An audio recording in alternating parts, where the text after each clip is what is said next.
Hello friends, welcome to the study with micro. मैं रंजीत सिंह एक बार फिर आपके बीच लेके कुछ एमसीक्यू आइए देखते हैं। प्रोजेक्ट एलिफेंट के संदर्भ में निम्नलिखित में से कौन से कथन सत्य हैं, इन पर आपको विचार करना है। तो पहला फ्रेंड्स, आपका जो विकल्प है प्रोजेक्ट एलिफेंट यह एक केंद्र प्रायोजित योजना है। इसे हाथियों की सुरक्षा के लिए 2002 में लॉन्च किया गया। क्या दोनों कथन सही हैं? यह पहला सही है, दूसरा गलत है, क्या है? आप विकल्प देखकर इसको टिक कर सकते हैं। तो फ्रेंड्स, जैसा कि आप जानते हैं कि ये केंद्र प्रायोजित योजना है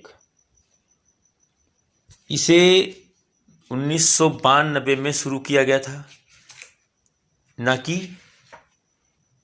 इसे 2002 में शुरू किया गया। तो 2002 में शुरू नहीं किया गया था फ्रेंड्स, इसलिए दूसरा विकल्प इसका क्या हो जाएगा? गलत हो जाएगा। तो इसका सही विकल्प पहला होगा। आइए देख लेते हैं इसकी व्याख्या। तो इसका विकल्प कौन सा हो जाएगा? केवल एक।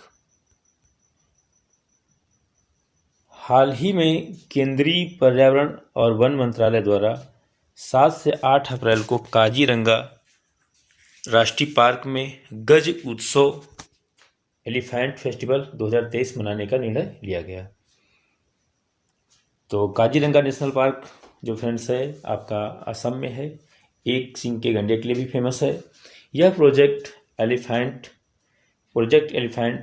30 साल के सफल समापन पर जश्न मनाया जाएगा। इसका मतलब फ्रेंड्स जो आपका 2000 अब देखो 2000 आपका चल रहा है, 22 तो पूरा हो चुका है। तो 1992 में ये शुरू हुआ था और आज 2022 में जब इसको निकालेंगे तो आपके 30 साल पूरे हो जाएंगे। तो इस जश्न को मनाने के लिए गज उत्सव का महोत्सव का आयोजन जो है असम में किया जाएगा। बता दें आपको कि प्रोजेक्ट एलिफेंट एक केंद्र प्रायोजित योजना है, इसलिए कथन एक सही होगा और कथन बी जो होगा आपका गलत होगा। इसे हाथियों और उनके आवास और गलियारों की सुरक्षा के लिए फ्रेंड्स आपको डेट बता दें, 12 फरवरी 1992 में यह शुरू किया गया, इसलिए कथन आपका जो दूसरा था वो गलत था और कथन एक सही था। एलिफेंट प्रोजेक्ट जो है पर्यावरण, वन और जलवायु परिवर्तन मंत्रालय द्वारा मनाया जाता है। परियोजना के माध्यम से हाथी रेंज वाले राज्यों को वित्तीय और तकनीकी सहायता प्रदान की जाती है। बताते चलें कि हाथियों की जनगणना 2017 के अनुसार कर्नाटक में सबसे ज़्यादा हाथी हैं। इस फैक्ट को आप याद रखना, जबकि असम और केरल उसके बाद स्थान प्राप्त करते हैं। तो कर्नाटक, उसके बाद आपका कर्नाटक के बाद क्या आएगा फ्रेंड्स? कर्नाटक के बाद आएगा आपका असम और असम के बाद आएगा केरल। तो कर्नाटक, असम और केरल। तो ये पूछा जाए फ्रेंड्स सर्वाधिक हाथियों की संख्या किस राज्य में है, तो आप बताएंगे कर्नाटक में है। भारत में लगभग 27,000 एशियाई हाथियों का घर है। तो इस समय वर्तमान में अगर बात की जाए तो 27,000 एशियाई हाथी जो है इसमें भारत में पाए जाते हैं। और जो एशियाई हाथी है वो IUCN की रेड लिस्ट में इंडेंजर्ड के रूप में शामिल है, यानी कि ये भी आपको ध्यान रखना है, लुप्तप्राय में शामिल है। और बात करें अगर हम IUCN का, तो इसका फुल फॉर्म फ्रेंड्स होता है international union for conservation of nature, जिसकी स्थापना 1948 स्विट्जरलैंड ग्लैड में की गई थी। ये भी आपको ध्यान रखना है। नेक्स्ट, भारतीय जैव विविधता के संदर्भ में आइस बिल की IUCN जो स्थित है फ्रेंड्स वो क्या है? तो आपको पता होगा इसकी स्थिति है लीस्ट कंसर्न। क्या है फ्रेंड्स? लीस्ट कंसर्न है। आइए इसका व्याख्या देख लेते हैं। तो फ्रेंड्स, हाल ही में शोधकर्ताओं ने इस बात पर जोर दिया है कि भारतीय हिमालय में बढ़ते जलवायु पैटर्न से आइस बिल जो पक्षी है सही जमीन पर घोंसला बनाने वाला पक्षी है ये। आइस बिल फ्रेंड्स जो पक्षी है ये ज़मीन पर घोंसला बनाता है और ये प्रभावित हो रहा है किसके चलते? क्लाइमेट चेंज की वजह से। आइस बिल एक एशियाई बर्ड है जो आमतौर पर मध्य एशिया और हिमालय में पाया जाता है। तो आइस बिल फ्रेंड्स ज़मीन पर घोंसला बनाता है और ये भारतीय हिमालय में जो क्लाइमेट चेंज हो रहा है उसके चलते ये प्रभावित हो रहा है। और आइस बिल जो है एक एशियाई बर्ड है जो आमतौर पर मध्य एशिया और हिमालय के क्षेत्रों में पाया जाता है। इसके पास अपनी एक जो है लंबी चोंच है, लाल लंबी नीचे की ओर घुमी हुई चोंच होती है जिसका उपयोग यह तालाबों के किनारे बैठ करके पत्थरों के नीचे भोजन की तलाश करता है, कीटों को पकड़ने का कार्य करता है।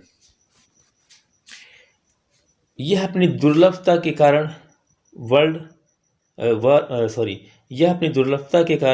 वंडर वर्ड ऑफ हिमालयस के रूप में जाना जाता है। वंडर वर्ड ऑफ हिमालयस इसी को कहा जाता है। आइसबर्ग जो आपका ये बर्ड है IUCN की लाल सूची, इसको फ्रेंड रेड डाटा बुक बोलते हैं, लीस्ट कंसर्न के रूप में इसे सूचीबद्ध किया गया है। इसलिए फ्रेंड्स पहला विकल्प आपका क्या होगा? सही होगा। चलिए नेक्स्ट क्वेश्चन देखते हैं। निम्नलिखित में से कौन सा संरक्षित क्षेत्र महाराष्ट्र राज्य में स्थित नहीं है? तो friends Tadoba Tadoba national park, Sanjay Gandhi राष्ट्रीय उद्यान, चंदौली राष्ट्रीय उद्यान, नामेरी राष्ट्रीय उद्यान। तो फ्रेंड्स ये सारे के सारे जो हैं ABC ये आपके महाराष्ट्र में पड़ते हैं, जबकि नामेरी फ्रेंड्स जो आपका है ये आपका कहाँ पड़ता है? असम में पड़ता है। इसलिए यही आंसर क्या हो जाएगा? इसका गलत हो जाएगा, जो असम राज्य से संबंधित नहीं है। चलिए देखते हैं व्याख्या। हाल ही में 13 साल के अंतराल के बाद मुंबई के संजय गांधी राष्ट्रीय उद्यान, संजय गांधी नेशनल पार्क में 4 बाघ शावकों का जन्म हुआ है, जिस वजह से चर्चा में आ गया है। इस पार्क में बाघों की कुल संख्या 10 हो गई है। आपको बता दें कि महाराष्ट्र राज्य में पश्चिमी घाट की समृद्ध जैव विविधता और दक्कन प्रायद्वीप के साथ लंबी तट से रेखा पाई जाती है। इसलिए ये क्षेत्र जो है पश्चिमी घाट है। इस राज्य में कई संरक्षित क्षेत्र हैं, जिनमें राष्ट्रीय उद्यान, टाइगर रिजर्व, वन्यजीव अभयारण्य शामिल हैं। तो इस तरीके से ये चर्चा में क्यों आ गया फ्रेंड्स? क्योंकि यहाँ पर हाल ही में 4 शावकों का जन्म हुआ है। तो इस नेशनल पार्क में, संजय गांधी नेशनल पार्क में बाघों की संख्या कुल अब हो गई है 10। इस राज्य के प्रमुख टाइगर रिजर्व जो हैं, एक फ्रेंड्स है मेलघाट, तडोबा अंधारी भी कह सकते हैं, अंधेरी भी कह देते हैं कभी कभी, तडोबा अंधेरी या तडोबा अंधारी, पेंच है फ्रेंड्स, और सह्याद्री।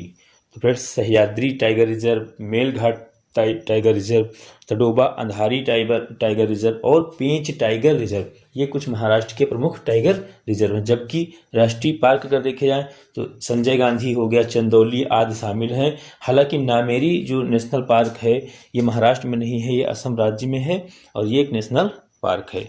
चलिए नेक्स्ट, वन धन योजना। जो फ्रेंड्स वन धन योजना है, इसका संबंध ये किस मंत्रालय की पहल है? तो जैसा कि फ्रेंड्स आपको दिख रहा है कि वन धन योजना है तो पर्यावरण मंत्रालय से हो सकता है। तो आइए देखते हैं इसकी व्याख्या। हाल ही में भारत सरकार ने कहा कि देश में आदिवासी लोगों की आजीविका गतिविधियों के समर्थन के लिए प्रधानमंत्री ने वन धन विकास योजना के तहत प्रत्येक वन धन विकास केंद्र को 15 लाख रुपए प्रदान करेगा। तो फ्रेंड्स जो वन धन योजना है ये ट्राइब्स यानी कि जनजाति मंत्रालय के मामलों के मंत्रालय और ट्राइफेड की एक पहल है। तो ये ट्राइफेड की एक पहल है, जनजाति अफेयर मंत्रालय और ट्राइफेड की एक पहल है, जो कि यह पहल वन संसाधनों का उपयोग करके आदिवासियों के लिए आजीविका का यानी कि सृजन करेगी। तो फ्रेंड्स इसका जो विकल्प होगा वो सी ना हो करके जो होगा आपका वो क्या होगा? जनजाति जनजाति कार्य मंत्रालय। इसके साथ जो है जो आपका वो है ट्राइफ यानी कि ट्राइड जो है, सॉरी देख लेते हैं इसको एक बार, ये क्या है, ट्राइफेड के साथ जो है टाइप किया गया है। ट्राइफेड मिलकर के इसको ट्राइफेड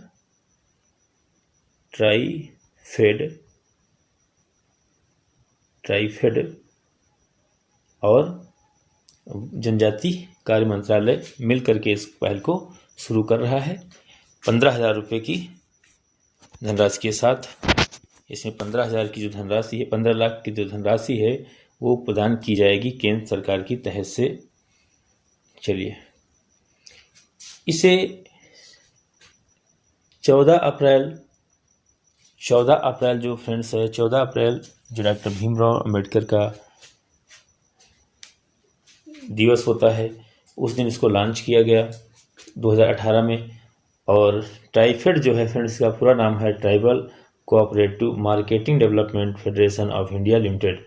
ये राष्ट्रीय स्तर का एक सीट संगठन है जो जनजातीय मामलों के मंत्रालय के प्रशासनिक नियंत्रण के अंतर्गत कार्य करता है। इसका उद्देश्य क्या होता है फ्रेंड्स? इसका उद्देश्य होता है जनजातीय लोगों को ज्ञान, उपकरण, सूचना के साथ सशक्त करना।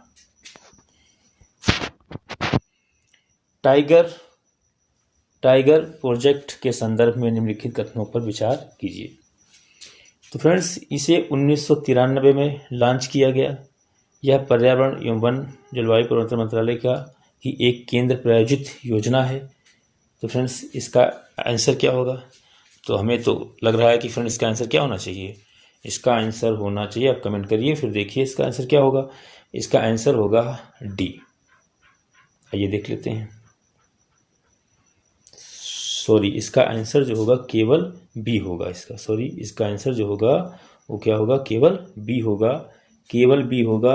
पर्यावरण वन जलवायु मंत्रालय की एक केंद्र प्रायोजित योजना है। और इसे शुरू कब किया गया था? तो आपको जहाँ पता होगा 1973 में टाइगर प्रोजेक्ट आपका शुरू किया गया था 73 में।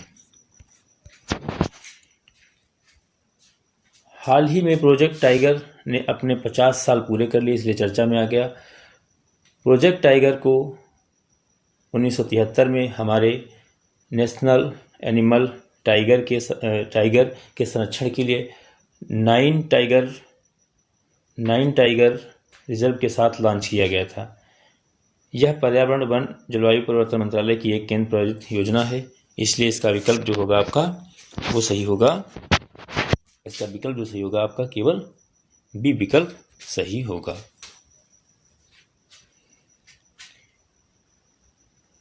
इसका विकल्प भी सही होगा। इस प्रोजेक्ट के तहत टाइगर रिजर्व में बाघ संरक्षण के लिए केंद्र से सहायता दी जाती है। बताते चलें कि टाइगर टास्क फोर्स की सिफारिश 2005 में की गई। जो आपका टाइगर टास्क फोर्स है, इसकी सिफारिश कब की, इनका गठन कब किया गया? 2005 में किया गया। और इसके तहत जो है नेशनल टाइगर कंजर्वेशन प्राधिकरण यानी कि अथॉरिटी का गठन किया गया। और इसे वर्ष 2006 में वन्य जीव संरक्षण अधिनियम 1972 में संशोधन करने के बाद इसको वैधानिक दर्जा दिया गया, नेशनल टाइगर कंजर्वेशन अथॉरिटी को।